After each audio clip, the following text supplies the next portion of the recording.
Elimizi yoldan eyle, elimizi kara kaşırdı. İşte elimizin ama gözüdü. İşte elimizin şirin sözüdü. İşte heyeti yoncar bunda. İşte yolları yoncar bunda. İşte kızın gelir eline.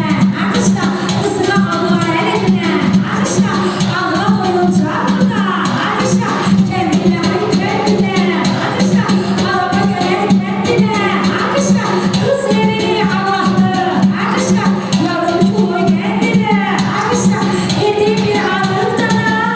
İşte alır bir güzel sana. İşte dedi ki Murat Esman'a apardı. İşte el çalmayan kız evine kalsın yana yana. Bir almışlar gelsin ama hoşlar dilesin. Ama kız evi değil ki biz kızımızı bir güzel oğula verip gözümüze bir oğul, bir kürekan kazanmışıq. Ben de arzu ederim Tanrı'dan gelenle bu zaman inşallah ocağınızdan körpə səsi, nəvə səsi gəlsin.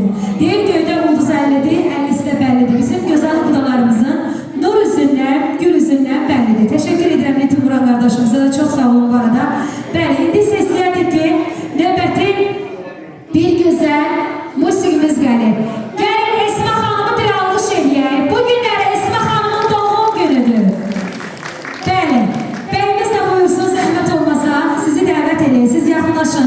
Bayaqki musiqimizi çox xahiş edirəm, səsləndirək. Esma xanımın bu günləri doğum günüdür. Onu səmimi qəlbdən təbrik edirik. Ona can sağlığı, uzun ömür arzu edirik. Bəli, əvvəlcə tortumuz kəsilsin. Dəvət edək sizi.